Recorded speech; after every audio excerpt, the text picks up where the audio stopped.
I'm going to show you what happened in Game 10 of the World Championship match between Magnus Carlsen and Fabiano Caruana. Everything even, of course, up to this point, but not for want of trying. The players are really going for each other, and that's what happened in this game too. Sicilian again from Carlsen. I'm amazed that he stuck with just one opening for the match, because it gives Caruana a chance to prepare something really specific, and a repeat of the Sveshnikov variation. Bishop g5, the main move here, but Caruana persists with this sideline of knight d5.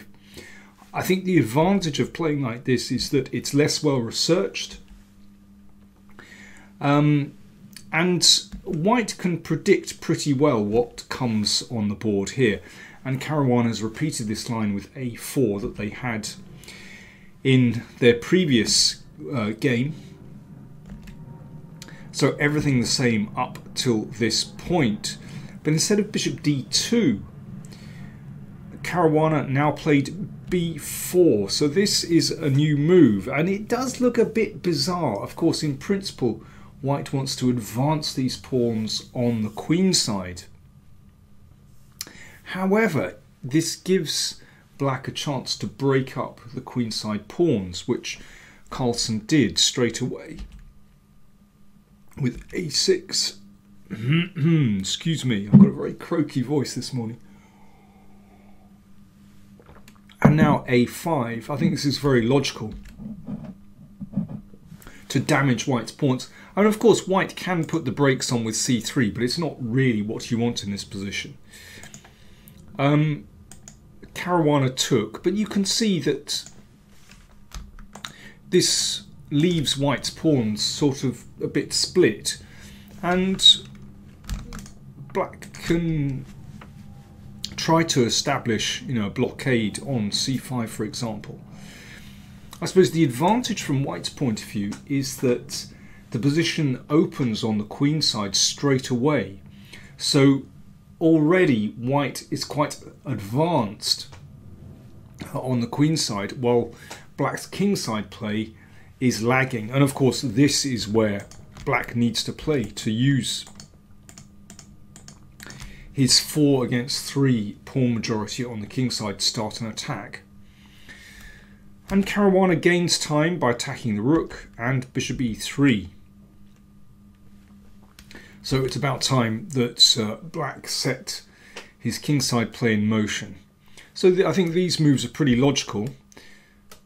And after f4, the bishop goes into this square on b6. Now normally we'd like to take that dark squared bishop, but this isn't so good.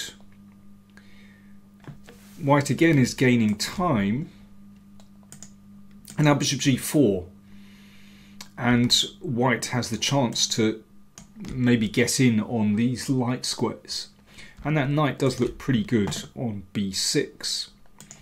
So after bishop b6, Carlsen just edged to the side, and here Caruana played rook a3, which certainly looks like a logical move, which it uses the rook along the third rank to defend sometimes.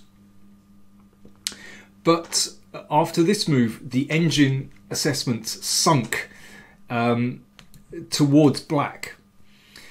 And I suspect that around here, Caruana forgot his opening analysis. So here, the engine's like bishop c7. It's a really bizarre move, attacking the d-pawn. And after queen g6, simply rook e1, which sometimes prepares to just drop the bishop back here. Sometimes bishop here, sometimes bishop there. And white certainly has some initiative there. I suspect that was actually his prep. But after rook a3, although, rook a3 in some sense is a very human move, the engines don't really like it, and they say that Carlsen has very decent play here. Clock times at this point, an hour remaining for Caruana, only 32 minutes for Carlsen. So he was obviously a little bit disturbed by this opening preparation, even if it wasn't exactly as Caruana perhaps had intended. I mean, this is just my guess. And yeah, world champion consuming a lot of time, and that's tricky, that's very difficult. So the pressure was definitely on him. And here, the engines like Queen h6, maybe preparing f3. But Carlsen played an extraordinary move here. He said that he was surprised by this idea of king h1 and rook h3, rook a3. He found an incredible move, b5. It's just a fantastic idea. If this is taken en passant, then black exchanges rooks. And the point of this pawn sacrifice is to drag two pieces away from the king side. Well, obviously the rook has been eliminated, so no defense along here. The knight has had to recapture and move away from the center.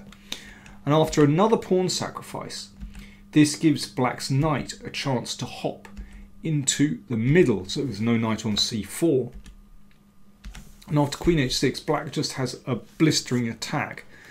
Threats of knight g4, sometimes bishop g5 to f4. You can see that every single one of black's pieces can take part in the attack, whereas white's minor pieces here are just locked out of play for the time being. And in spite of this wonderful pawn on b6, in fact, black stands better here. A fantastic judgment from Carlsen when he played b5. But Caruana had anticipated this and just played knight b6, which just keeps a lid on black's attack.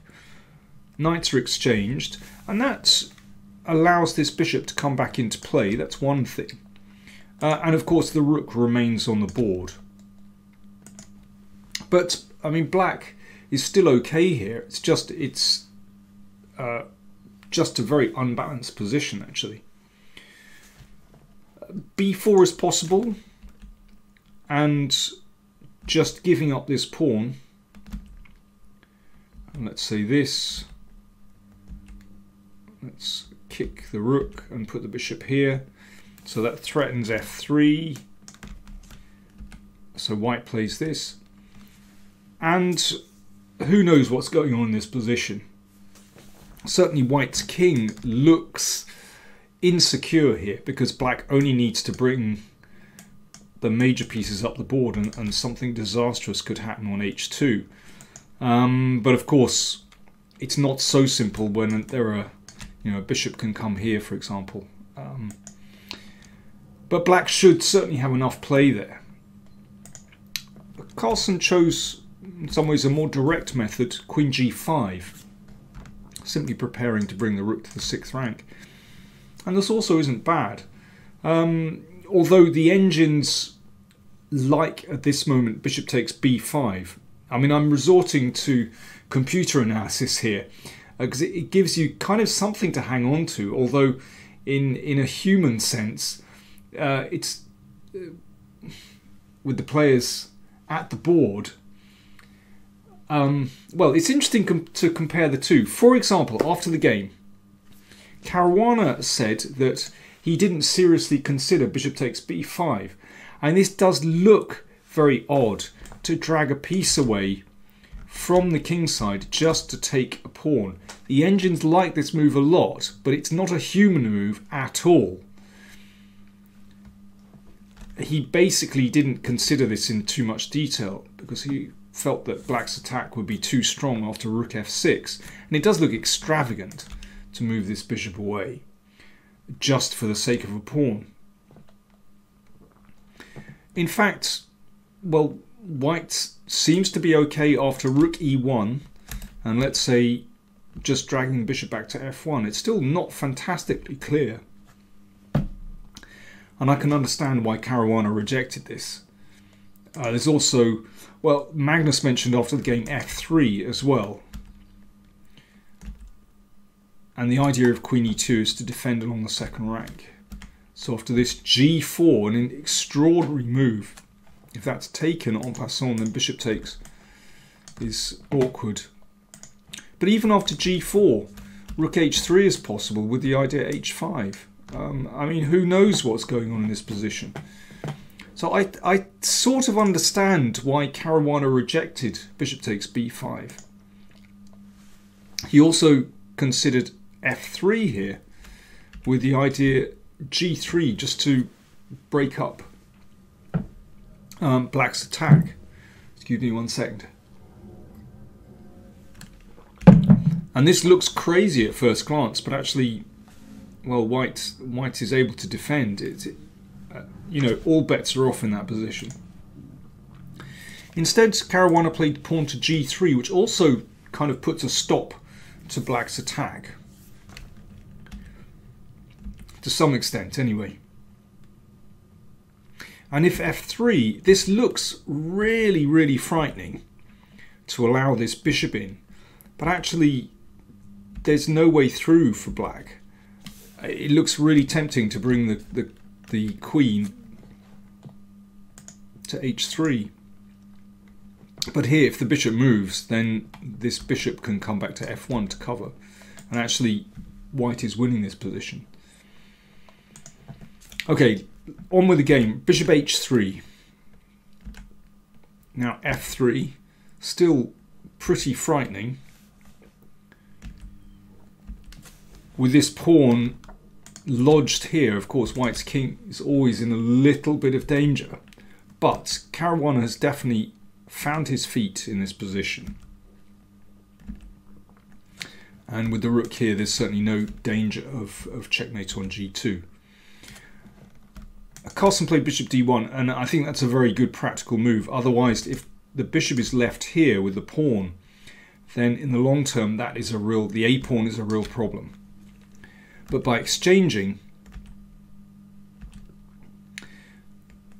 then black is able to deal with this pawn, even if it's far advanced. Black is going to be okay here without the bishops. So the position has actually kind of evened up.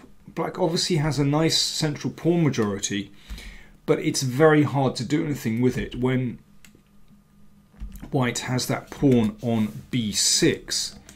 Queen e2 came as a little bit of a surprise to Caruana. The players were running a bit short of time here, and this is very interesting, sets a really nasty trap.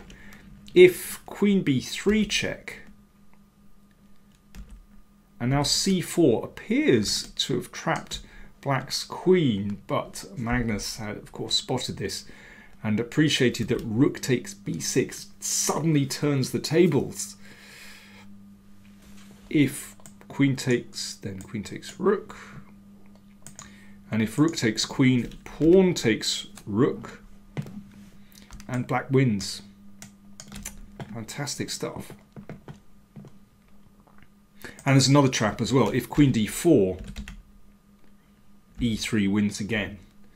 And if c3, as Magnus pointed out after the game, queen takes wins. And if c4, then you can take on f2, and this also wins for black, because after this one of those will go through and there's no check on c4. The pawn blocks.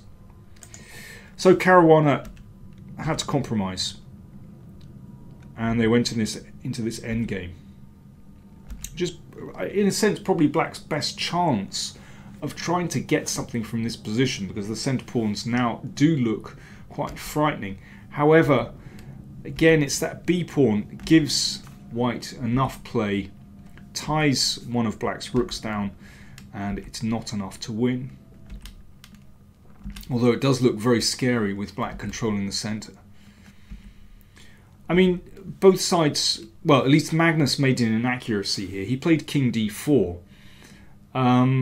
He mentioned after the game rook b8, although after this, white is absolutely fine counter-attacking here. G6 is also possible, but basically it's always going to end in a draw with best play. Magnus tried this, and this was inaccurate, and suddenly he had to fall back on the defensive. But even so, he managed to steer the game towards an equal endgame, or a theoretically drawn endgame, I should say. So let's just see how the game ended. So this was a good achievement for Fabiano. He at least managed to win a pawn in the end, but 3 against 2 on the same side is equal, is theoretically drawn. And Fabiano didn't bother to play this one out. He just offered a draw straight away. This was after 5.5 hours play, so we can't really blame him. Just an amazing game, so complicated in every phase. After the game, well, Caruana said it's the type of game I expected from this line. Very, very double-edged. Black takes very clear risks. He's going for an attack, and he's sort of going all in. And of course, I'm getting attacked, so I could potentially get mated. Yeah, it's a brave variation to play, but I think it's an interesting comment about Magnus, in a sense, taking a big risk in having to throw his kingside pawns up the board. Because that, of course, exposes his own king. And Carlsen said, I think it was just a case of too complicated and too much at stake. That was the main thing here. I think I could have played better many times. I think both of us made many mistakes. But in fact, actually, I think Magnus was being too harsh on himself. You could say there were inaccuracies here, but there were certainly no blunders. And I think in a game of this complexity and with this much pressure, really the World Championship riding on a game like this, then I think the standard of play was incredibly high. But the players matched each other again, and 10 draws in 10 games. But now with just 2 games remaining, I think the prospect of a tiebreak is looming large. Let's see. I've got a couple of polls online. Don't forget the community tab on the PowerPlayChess site. So do take a look at those and see. Tell us what you think. Who's going to win? And do you think this is the right number of games for a World Championship match? Let me know. Be interested to hear your views. Thanks very much for watching. If you're not a subscriber, then do click the subscribe button. And if you'd like to support us, we'd be very grateful. You can click on the PayPal buttons to make a one-off donation. And if you want to support us on patreon.com/PowerPlayChess, do check that out. Check out the rewards. Thanks very much for watching.